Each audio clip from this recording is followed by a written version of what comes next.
আসসালামু আলাইকুম এভরিওয়ান। বাবার মৃত্যু গল্পের পঞ্চম পার্ট। তো চলো বেশি কথা না বলে গল্প শুরু করা যাক। নিচে নামতে প্রমা এসে বলল মেঘা নাকি আমার সাথে দেখা করার জন্য রাজি হয়েছে। প্রমার থেকে মেঘার ফোন নাম্বার নিলাম। এখন অবশ্য নিজের ভেতরে কেমন কেমন অনুভূতি হচ্ছে। এই অনুভূতির কথা শুধু ছেলেরা বলতে পারবে। আমার অবশ্য এমন অনুভূতি প্রকাশের সুযোগ হয়েছিল। যাই হোক, সেটা অন্যদিন সবার সাথে শেয়ার করব। এখন গল্পে যাওয়া যাক। প্রেমে পড়লে পৃথিবীর সব মানুষের মাঝে কিছু পরিবর্তন আসে। আমার মাঝেও কিছু অদ্ভুত পরিবর্তন লক্ষ্য করলাম। তবে কি আমিও সেই শ্যামবর্ণ বহুরূপী মায়াবিনীর মায়াজালে ফেসে গেলাম?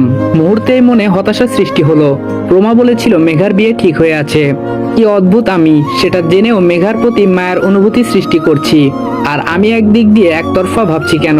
মেঘাও যে আমাকে নিয়ে ভাবে। মেঘার মনেও তো আমার প্রতি অনুভূতি সৃষ্টি হওয়া চাই। কত বোকা হচ্ছি দিনের দিন। মেঘার ফোন নাম্বারটার দিকে অনেকক্ষণ ধরে তাকিয়ে আছি। ফোন দিতে সাহস পাচ্ছি না। কি না কি ভাবে, তাই SMS দিলাম। হাই লিখে বসে আছি অনেকক্ষণ যাবত, কোনো রিপ্লাই নেই। গালিবার মুটকো রেডি হচ্ছে। আমি সোফায় বসে মেসেজের রিপ্লাইয়ের অপেক্ষা করছি। একটা সময় মনে হলো রিপ্লাই বুঝি আর পাবো না, তবুও আশা ছাড়িনি। হঠাৎ নোটিফিকেশন বেজে উঠলো। মেঘা রিপ্লাই দিয়েছে। কে আপনি? রিপ্লাই দিলাম পাওনাদার। মেঘা বলল, ও আপনি সেই কিপটে লোকটা। আমি বললাম নিজের টাকা চাচ্ছি, এখানে কিপটেমির কি দেখলেন? মেঘা বলল, বারে 500 টাকারই না একটা মামলা, এর জন্য আপনার ঘুম আসছে না? আমি বললাম 500 টাকা নয়, 5000 হয়েছে এখন। মেঘা বলল, কি? আমি বললাম আপনি যেখানেই থাকুন না কেন অতি তাড়াতাড়ি আমার টাকা নিয়ে আমার সামনে হাজির হওয়ার জন্য বিশেষভাবে অনুরোধ জানানো যাচ্ছে। মেঘা বলল, বুঝেছি, টাকার জন্য আপনার খাওয়া দাওয়া বন্ধ হয়ে আছে। কোথায় দেখা করবেন? আমি বললাম আপনি বলেন কোথায় আসতে হবে। মেঘা একটা ঠিকানা দিল। আমি বললাম কখন আসবো? মেঘা বলল আধা ঘন্টার ভিতরে। আমি বললাম ওকে। মনে মনে লাড্ডু ফুটছে, মেয়েটাকে আবার দেখতে পাবো। হোক না সে পরের। প্রিয় মানুষকে দেখার মাঝেই অধিক আনন্দ। গালিব ড্রাইভ করছে, আমি তার পাশে, আর মুটকো পেছনে। ইচ্ছে করছে স্টিয়ারিংটা খুলে মাথায় বাড়ি দেই। এমন ভাবে অভিনয় করছে আমার কাছে এখন আমাকেই সন্দেহ লাগছে। আমি মেঘ না সে মেঘ। এখন উলট পালট কিছু জিজ্ঞেস করাও যাবে না, তাহলে মারজানা বেগম আমার অবস্থা বেহাল করে ছাড়বে। গালিবকে মেঘার দেওয়া ঠিকানা দেখালাম। আমি বললাম এই ঠিকানায় ইমার্জেন্সি ভাবে নিয়ে চল। গালিব বলল, কেন? আমি বললাম একজন আসছে দেখা করবে। পেছন থেকে মুটকো বলল, ব্রো ডেটে যাবে গার্লফ্রেন্ডের সাথে? আমি বললাম মুটকো বলল, ওকে নো প্রবলেম, আমরাও আছি তোমার সাথে। মুটকোকে কিছু বলার মতো ইচ্ছে এখন নেই। অযথা মুড নষ্ট করতে চাই না। মুটকোর কথার রিপ্লাই না দিয়ে তাকে থামানো গেলেও গালিবকে কে থামাবে? বেস্ট ফ্রেন্ড থাকলে যা হয় আর কি। কি সব উদ্ভট কথা বলছে, একদম হানিমুন পর্যন্ত চলে গেছে সে। নদীর পাড়ে বেশ মনমুগ্ধকর একটা পরিবেশ। এদিক দিয়ে বয়ে গেছে নদীর ছোট্ট একটি শাখা। এপার ওপার পারাপারের জন্য রয়েছে অসংখ্য নৌকা। বিকেল বেলা আসতে পারলে বেশ ভালো হতো। সময় অতিক্রম করে আধা ঘন্টা অতিবাহিত হতে লাগলো, কিন্তু কারো আসার নাম নিশানা নেই। গালিব তো কখন থেকে বলতে শুরু করেছে আজকে আর আসবে না, কিন্তু মোটু কিছু বলেনি। সময় আস্তে আস্তে অতিবাহিত হতে লাগলো। অনেকগুলো মেসেজ দিলাম, কোনো রিপ্লাই নেই। এখান থেকে নাকি বেশি দূর নয় পাত্রের বাড়ি, তাই গালিবার মুটকুকে পাঠিয়ে দিলাম। আমি গালিবের সাথে আবার বিকেলে এসে দেখে যাব বরকে। কি ভেবে যেন 2 ঘন্টা বসেছিলাম জানি না, কিন্তু মেঘার না আসার কারণটা বুঝতে পারছি না। ফোন দিলে আবার কে না কে ধরে বসে সেটা ভেবে আর ফোনও দিলাম না। মেঘার প্রতি ভ্রান্ত ধারণা সৃষ্টি হওয়ার আগেই উঠে দাঁড়ালাম। কেননা প্রিয় মানুষের প্রতি কখনো ভ্রান্ত ধারণা তৈরি করতে নেই। যত সম্ভব তার ভুল ত্রুটি কোনো কারণ ভেবে সেটা ভুলে যাওয়া ভালো। হয়তো মেঘা কোনো কাজে আটকে গেছে, এই জন্যই আসতে পারেনি। তবে প্রশ্ন একটা মনের কোণে রয়েই যায়। অন্তত মেসেজ দিয়ে বলতে পারতো ব্যস্ত আছি। গালিবকে ফোন দিলাম আমাকে এসে নিয়ে যাওয়ার জন্য। তরির হবুবর দেখে মাথা গরম হয়ে গেল। এটা ছেলেপক্ষের বাড়ি দেখে কোনো রকম দাঁতে দাঁত চেপে রাগ কন্ট্রোল করার চেষ্টা করছি। রাগে শরীর কাঁপছে। গালিব চুপ হয়ে আছে। ছেলেটা হলো অটিস্টিক, মানে তার এখনো মানসিক বিকাশ হয়নি। ছোট বাচ্চাদের মতো আচরণ করে। বুঝেছি, ছেলের বাবার টাকা পয়সা দেখে মারজানা বেগম বিয়েটা ঠিক করেছে। এমনিতেই তরি বাক প্রতিবন্ধী, আবার একটা মানসিক রোগীর সাথে বিয়ে হচ্ছে।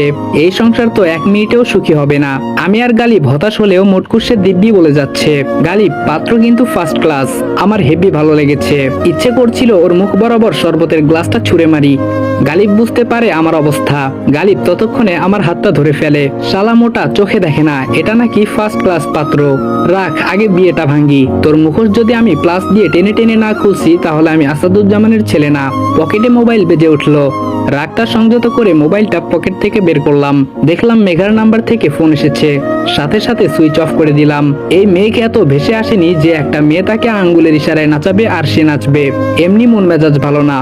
ভর দুপুর বেলা শুয়ে আছি গালিবের রুমে। তরির চিন্তায় মাথা নষ্ট হবার জোগাড়। কিভাবে বিয়েটা আটকানো যায় সেটাই ভাবছি। এখন সব প্ল্যান বাদ দিয়ে হলেও তরির বিয়েটা আটকানোর চিন্তা করতে হবে। তরির প্রতি এমন ভিন্ন আচরণের জন্য বাড়ির প্রতিটা সদস্যকে কঠিন জবাব দিতে হবে। চিন্তা করতে করতে এক সময় চোখ দুটি লেগে আসলো। হারিয়ে গেলাম গভীর ঘুমে। শ্রাবণের মেঘাচ্ছন্ন বিকেল। মেঘা ছাদে বসে বৃষ্টির অপেক্ষা করছে। আমি গেটের দরজার পাশে দেয়ালটায় হেলান দিয়ে ওর রূপের মাধুর্যে হারিয়ে যাচ্ছি। হঠাৎ শুরু হলো মুষলধারে বৃষ্টি। মেঘার মুখে অট্ট হাসি। চোখ বুজে দুহাত প্রসারিত করে বৃষ্টির পানির স্পর্শ অনুভব করছে। ওর লম্বা চুলগুলো ভিজে একদম একাকার। নিজেকে ধরে রাখতে পারিনি। হাঁটি হাঁটি পা পা করে গিয়ে মেঘাকে পিছন থেকে জড়িয়ে ধরলাম। আমার স্পর্শ পেয়ে মেঘা আমাকে ছাড়িয়ে লজ্জায় দৌড় দিল। বাড়ির ছাদ ছিল পুরনো, দেয়াল ছিল ভাঙা। এক পাশের অংশ বিলীন হয়েছে বহু আগে। মেঘা নিজেকে সামলাতে পারেনি। শ্যাওলাতে পিচ্ছিল খেয়ে একদম ছাদ থেকে পড়ে গেল।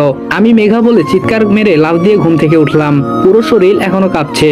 মনে হচ্ছে এটা বুঝি বাস্তবে এখনই ঘটলো আমার সাথে। আশেপাশে তাকিয়ে দেখি কেউ নেই। যাক, কেউ তাহলে টের পায়নি। কিন্তু স্বপ্নের ব্যাখ্যাটা বুঝতে পারছি না। মেঘার সাথে তো তেমন কিছু হয়নি আমার। তাহলে এমন স্বপ্ন কেন দেখলাম? অবশ্য বিজ্ঞান বলে এগুলো সব মস্তিষ্কের কাজ। তবে এই স্বপ্নটা মস্তিষ্কের কাজ ভাবাটা আমার হবে সব থেকে বড় বোকামি। নিশ্চয়ই এর দ্বারা আমাকে কোনো ইঙ্গিত প্রদান করা হয়েছে। এর উত্তর শুধু আনাস দিতে পারবে। ফ্রেশ হয়ে এসে আনাসকে ফোন দিলাম, কিন্তু ফোন উঠাচ্ছে না। ঘড়ির দিকে তাকিয়ে দেখি আসরের নামাজের সময় হয়ে গেছে। নিশ্চয়ই আনাস মসজিদে আছে। পরে দেখি ট্রাই করে। রুম থেকে বের হয়ে বাইরে চলে আসলাম। স্বপ্নটা দেখার পর থেকে নিজের মনের মাঝে কেমন অস্থিরতা কাজ করছে। হঠাৎ মোবাইলের নেটওয়ার্ক ডিস্টার্ব দেওয়া শুরু করলো। 3G নেট সঠিকভাবে পাচ্ছে না। এদিকে আনাসের থেকে স্বপ্নটার ব্যাখ্যা জানার জন্য মনটা কেমন ব্যাকুল হয়ে আছে। মোবাইলের নেটওয়ার্ক খুঁজতে খুঁজতে এসে পড়লাম বাড়ির দক্ষিণ দিকের দেয়ালে। অনেক সুন্দর সুন্দর বৃক্ষরোপণ করা। গাছগুলোর দূরত্ব বেশি না হয় জায়গাটা একটু ঝোপঝাড়ের মতো লাগছে। একটু দূরে দেখলাম মারজানা বেগম ফোনে কার সাথে যেন কথা বলছে। কথাগুলো শোনা আমার জরুরি। প্রতিটা জিনিস আমাকে খুঁটিয়ে দেখতে হবে। হাল ছাড়লে চলবে না। জবা ফুল গাছটার আড়ালে যাওয়া যাক। অনেকটা জায়গায় আচ্ছন্ন, সাইজে বেশ বড়। গুটি গুটি পায়ে এগিয়ে গেলাম ঝোপের আড়ালে। শুধুমাত্র এইটুকু কথা শুনলাম, আমার ছেলেকে পেয়েছি, এটাই আমার কাছে যথেষ্ট। সে যা বলবে তাই হবে। নেক্সট টাইম আর এই বিষয় নিয়ে কোনো প্রকার কন্ট্যাক্ট করবেন না আমার সাথে। মারজানা বেগম চলে গেল। আমি ঝোপ থেকে বের হয়ে আসলাম। এখানেও রহস্য। কি হতে পারে বিষয়টা বোঝার চেষ্টা করছি। মোবাইল বেজে উঠলো। আনাস ফোন দিচ্ছে। ফোনটা রিসিভ করলাম। হ্যালো। আনাস বলল, কেমন আছিস? আমি বললাম ভালো। কোথায় ছিলি এতক্ষণ? আনাস বলল, আরে বলিস না, একজন পেশেন্ট এসেছিল। কি সব উদ্ভট কথা বলে। তার মাঝে নাকি মমির আত্মা প্রবেশ করেছে। আবার সে প্রাচীন মিশরীয় ভাষায় কথা বলছে মাঝে মাঝে। আমি বললাম সত্যি তো হতে পারে। প্রাচীন মিশরীয় ভাষা সহজ নয়। আনাস বলল, তুই একজন আর্কিটেকচার, তুই কি বুঝবি সাইকোলজির প্রবলেম? আমি বললাম, আচ্ছা এর ব্যাখ্যাটা কি বলতো? আনাস বলল, শুন, মানুষ যখন কোনো জিনিস নিয়ে অতিরিক্ত চিন্তা করে তখন সেটা তার মস্তিষ্কে বেঁধে যায়। সে এটা নিয়ে বিভিন্ন উদ্ভট চিন্তা ভাবনা করে। এক সময় যখন তার লিমিট ক্রস করে ফেলে তখন সে মানসিক রোগী হয়ে যায়। তার মস্তিষ্কে শুধু সেই চিন্তাগুলো সেভ হয়ে যায়। এর জন্য বারবার সে শুধু এই কথাগুলো বলে। রাস্তাঘাটে যে পাগলগুলো আছে দেখবি একজনের পাগলামির স্টাইল অন্যজনের সাথে মিলে না। তার আচরণ যেরকম লক্ষ্য করবি মনে করবি সে এক সময় এই বিষয়টা নিয়ে গভীর চিন্তায় মগ্ন থাকতো। তবে বংশগত হলে ভিন্ন কথা। আমি বললাম, তাহলে সে প্রাচীন মিশরীয় ভাষা কিভাবে বলছে? আনাস বলল, ওই যে সে প্রাচীন মিশর নিয়ে সম্ভবত কৌতূহলী ছিল, সেজন্য সে মিশরের ইতিহাস বেশি পড়েছে এবং শখের বসে ভাষাগুলো রপ্ত করতে চেয়েছিল। এক সময় বিষয়টা অতিরিক্ত হয়ে যায়। ব্যাস এইটুকুই। আমি বললাম, তাহলে এর চিকিৎসা কি? আনাস বলল, মানসিক হসপিটাল। কিছুদিন থাকলেই এর প্রভাব কেটে যাবে। আমি বললাম, ভাবছিলাম তোকে সদ্য দেখা একটা স্বপ্নের কথা বলবো। তোর চিকিৎসা পদ্ধতি পছন্দ হচ্ছে না। আনাস বলল, আচ্ছা তোর জন্য ভিন্ন চিকিৎসার ব্যবস্থা করব। আমি বললাম, শোন, আমি একটু আগে ঘুমিয়েছিলাম, স্বপ্নে দেখলাম মেঘার পরিচয়টা সংক্ষেপে বলে স্বপ্নটা বললাম। তোর কাছে কি এই স্বপ্নের কোনো ব্যাখ্যা আছে? আনাস বলল, বেশি নেই, কয়েকশো ব্যাখ্যা হবে মাত্র। আমি বললাম, আরে আমি সিরিয়াস ম্যান। আনাস বলল, তুই মেঘাকে নিয়ে অতিরিক্ত চিন্তা করছিস, এই জন্য। সমস্যা নেই, আমি একটু ব্যস্ত আছি, সময় মতো পৌঁছে যাব। তোর যত সমস্যা আছে দেখব। আমি বললাম, আমার কাছে মনে হচ্ছে এটা কোনো প্যারানর্মাল ঘটনা। আনাস বলল, আচ্ছা আমাকে 2 দিন সময় দে, আমি ভালোভাবে খতিয়ে দেখছি এর কোনো বিশেষ ব্যাখ্যা পাওয়া যায় কিনা। আমি বললাম, ওকে। গালিবের সাথে উঠোনে একটা সাইডে বসে আছি। একটা উপায় মাথায় ঘুরপাক খাচ্ছে। আমি গালিবকে ডাক দিলাম। গালিব বলল, আমি বললাম তোর ফুপির পার্সোনাল কোনো অ্যাসিস্ট্যান্ট নেই?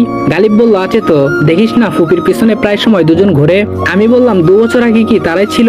গালিব বলল না, একজন প্রাপ্তবয়স্ক মহিলা ছিল আর একজন পুরুষ ছিল। আচমকা একদিনে দুজনকে ফুপি চাকরি থেকে বহিষ্কার করে দেয়। আমি বললাম কত বছর আগে? গালিব বলল 2 বছর। আমি বললাম মানে আব্বুর মৃত্যুও 2 বছর আগেই হয়েছিল। মনে করে দেখতো আব্বুর মৃত্যুর পর চাকরি থেকে তাদের বহিষ্কার করেছে নাকি মৃত্যুর আগে? গালিব বলল সম্ভবত ফুপার মৃত্যুর পর। আমি বললাম আচ্ছা তাদের কাজটা কি ছিল? গালিব বলল মহিলাটা সবসময় ফুপির সব কর্মকাণ্ডের নোট করত। মনে কর আজকে কোথায় যাবে, 3 দিন পর এই সময়ে তার কাজ কি, কোথায় কোন দিন কোন সময় ফুপির কি কাজ সেগুলো লিপিবদ্ধ করত। আমি বললাম পেয়েছি। গালিব বলল কি পেয়েছিস? আমি বললাম সময় হলে বুঝবি। আচ্ছা তুই কি সেই মহিলা বা পুরুষের বাড়ির ঠিকানা জানিস? গালিব বলল সঠিক মনে আসছে না। ও হ্যাঁ, একদিন মহিলাটির বাড়িতে কি জরুরি কাজ পড়ে, ফুপি আমাকে বলে তার বাসায় পৌঁছে দিতে। আমি বললাম ঠিকানা মনে আছে? গালিব বলল হুম একটু একটু। আমি বললাম আনাস আসা পর্যন্ত অপেক্ষা করতে হবে। গালিব বলল আমার কেমন যেন সন্দেহ হচ্ছে। আমি বললাম কিসের? গালিব বলল চাকরি থেকে বহিষ্কারের পর সেই লোকটাকেও আর কোনোদিন দেখিনি, আর মহিলাটাকেও না। আমি বললাম এটাতে বিরাট সমস্যা। আচ্ছা আনাসকে বললে কোনো না কোনো উপায় নিশ্চয়ই বের করবে। গালিব বলল কিসের উপায়? আমি বললাম তোকে জানিয়ে কাজ নেই, তোর উপরও আমার বিশ্বাস নেই। গালিব বলল এতক্ষণে মনে হলো আমার উপর বিশ্বাস নেই তোর? আমি বললাম হুম, তুই শুধু আমাদের সাথে থাকবি, তোর এত কিছু জেনে কাজ নেই। গালিব বলল ওকে। একটু পরে গালিব আমাকে ডাক দিল। আমি বললাম আবার কি? গালিব বলল দেখ প্রমার সাথে কে এটা। মেঘাকে দেখে অনেকটা থমকে গেলাম। এদিকেই আসছে। গালিব চল। গালিব বলল মনে হচ্ছে ওরা এদিকে আসছে, বিশেষ কিছু বলবে হয়তো। আমি বললাম আরে প্রমার সাথে মেয়েটাই আমাকে 2 ঘন্টা বসিয়ে রেখেছিল। গালিব বলল এটাই কি সেই মেয়েটা? আমি বললাম হুম। গালিব বলল তুই বেশ অদ্ভুত রে। আমি বললাম কেন? গালিব বলল ভার্সিটিতে যখন এলিসা তোর পেছনে পেছনে ঘুরতো তুই পাত্তাই দিতি না, পুরো ক্যাম্পাস জুড়ে সে ছিল ক্রাশ আইকন, আর তুই এখানে এসে একটা শ্যামলা মেয়েকে পছন্দ করে বসলি। আমি বললাম শোন, এলিসা ছিল ইন্ডিয়ান গার্ল, ধর্ম ছিল শিখ, মনে ছিল হিংসা, আর আমার মন মেজাজ কেমন তুই ভালো করেই বুঝিস। গালিব বলল তাহলে এই মেয়ের বেলায় তোর আগের আচরণ কোথায় হারায়? আমি বললাম এত প্রশ্ন করিস না, তুই কি এলিসার এজেন্ট নাকি? গালিব বলল তোর কাছে তো এটাই মনে হবে। আমাদের কথার মধ্য দিয়ে দুজনে সে উপস্থিত হলো। আমি মেঘাকে দেখে উঠে দাঁড়ালাম, প্রচন্ড রাগ ওর প্রতি। গালিব হালকা কাশি দিয়ে বলল এই প্রমা, তোর সাথে কিছু কথা আছে, একটু অন্যদিকে চল। আমি হাত গুটিয়ে মেঘার বিপরীতমুখী হয়ে দাঁড়িয়ে আছি। মেঘা বলল হিসেবে টাকা আপনার কাছ থেকে পাই। আমি বললাম কিভাবে? মেঘা বলল এই যে 5,000 টাকা। আমি বললাম ওয়েট, 5,000 না 7,000? মেঘা বলল আবার বেড়েছে। আচ্ছা যাই হোক, 500 টাকার আপনি টিকিট কেটেছেন, টাকাটা তো আমার দেওয়ার কথা ছিল তাই না? আমি বললাম হুম। মেঘা বলল টাকাটা আপনি দিয়েছেন, সো এখন আপনাকে ওই টাকাটা আমি দিতে হবে। ধরতে গেলে ওই 500 টাকা তো আমার তাই না, যেহেতু আপনাকে আমি এখন পরিশোধ করব। আমি বললাম হুম। মেঘা বলল এখন একটা ছোট্ট হিসাব আমাকে দিন, ওই 500 টাকা কতদিন আপনার পকেটে ছিল? যতদিন ছিল প্রতি 6 ঘন্টায় 100 টাকা সুদ ধরে, এবং এর চক্রবৃদ্ধি সহ কত হয়েছে হিসেব করে দেখেন। আপনি আমার থেকে টাকা পান নাকি আমি পাই? ধপাস করে চেয়ারে বসে পড়লাম। হিটলার আবিবি জিন্দা হ্যাঁ। আমি বললাম এই হিসাব কে শিখিয়েছে? মেঘা বলল বিজনেস স্টাডি শাখার স্টুডেন্ট। আমি বললাম কমার্সের স্টুডেন্টের একটাই কাজ, মানুষের পকেটের টাকা সারা জীবন হিসাব করা। আমার টাকা আমার কাছ থেকে সুদ, ভাবা যায় এগুলা? মেঘা বলল হুম, হিসেব আরো বাকি আছে। মেঘ থেকে যে মিরাজ হয়েছেন আকিকা দিয়ে নাম পরিবর্তন করেছেন। আমি বললাম প্রমা তোমাকে বলে ফেলেছে? মেঘা বলল বান্ধবী বলে কথা। আমি বললাম সেদিন মিথ্যা বললেন কেন? মেঘা বলল কিসের? আমি বললাম আচ্ছা এই হিসাবটা পরে করব, সকালবেলা এত বড় ধোকাটা দিলে কেন? মেঘার মুখে বিষণ্ণ ছাপ তৈরি হলো। নরম সুরে বলল হবু শ্বশুর বাড়ি থেকে লোক এসেছিল, ব্যস্ত ছিলাম। কথাটা বড্ড যাতনা দিল আমাকে, কেন যেন এই কথাটা মেনে নিতে পারছি না। মেঘার মুখের অবস্থা দেখে বোঝা যাচ্ছে সে বোধহয় এখনই কেঁদে দিবে, কিন্তু কেন? মেঘাও কি তার বিয়েতে রাজি না? হতাশ মনে বললাম আগে বললেই পারতে। মেঘা বলল আমি কি জানি নাকি, হুট করে চলে এসেছে। আমি বললাম একটা অদ্ভুত জিনিস লক্ষ্য করেছো? মেঘা বলল কি? আমি বললাম কখন যে আপনি থেকে তুমি বলে ফেলেছি তোমায় খেয়ালই করিনি। মেঘা বলল তুমি করেই বলেন। আচ্ছা চলেন আমার সাথে। আমি বললাম কোথায়? মেঘা বলল যেদিকে 2 চোখ যায়। আমি বললাম মানে? মেঘা বলল জাস্ট ফান, আপনার টাকা পরিশোধ করব, হাতে এত টাকা নেই, কারো কাছ থেকে ধার নিয়ে দিতে হবে। আমি বললাম জমা থাকুক, যখন প্রয়োজন হবে চেয়ে নিব। মেঘা বলল আমি বলছি না আমি কারো পাওনা অপূর্ণ রাখি না। আমি বললাম তাহলে সেদিন বাসে দাওনি কেন, আবার চোরের মতোই বা পালিয়ে গেলে কেন? মেঘা বলল সেদিন সেখানে আমার হবু বর ছিল, গাড়ি থেকে নামার সাথে সাথে সে আমাকে রিসিভ করে, আপনার সাথে যদি দেখতো তাহলে। আমি বললাম তাহলে কি? মেঘা বলল কিছু না। আমি বললাম তুমি বোধহয় তোমার বিয়েতে রাজি না তাই না? মেঘা ঘাড় নেড়ে হ্যাঁ সম্মতি জানালো। আমি বললাম, কেন, পছন্দের মানুষ আছে? মেঘা বলল, আকাশের চাঁদ ছোঁয়া যায় না, তার উপস্থিতি অনুভব করা যায়। আমি বললাম, মানে? মেঘা বলল, কিছু না, চলেন আমার সাথে একটু। আমি বললাম, কোথায়? মেঘা বলল, ডিঙ্গিতে করে শাপলা তুলবো। আমি বললাম, এখানে শাপলা পাওয়া যায় নাকি? মেঘা বলল, পাওয়া যায়। আমি বললাম, আমার সাথেই বা কেন? হবু বরকে ফোন দাও। মেঘা বলল, না মানে, আপনি শহুরের ছেলে, কখনো ডিঙ্গিতে করে শাপলা তুলেছেন কি না? চলুন, অনুভূতিটা মন্দ না। আমি বললাম, না, যাব না, সাপ বিচ্ছু থাকবে, পরে আরেক সমস্যা।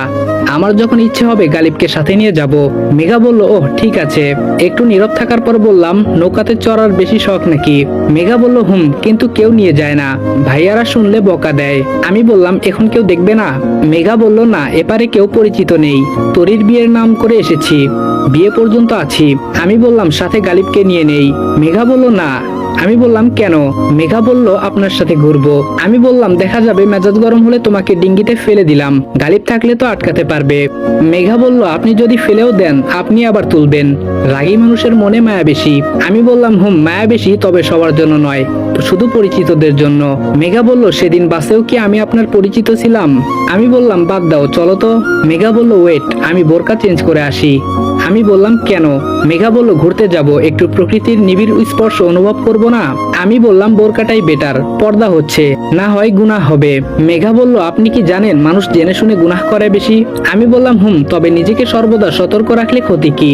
একটু হলেও তো পাপ কমবে। মেঘা বলল, আচ্ছা, সিগারেটের প্যাকেটে যখন লেখা থাকে ধূমপান ক্যান্সারের কারণ, সেটা দেখেও কেন মানুষ সিগারেট খায়? আমি বললাম, পর্দা আর সিগারেট এক নয়।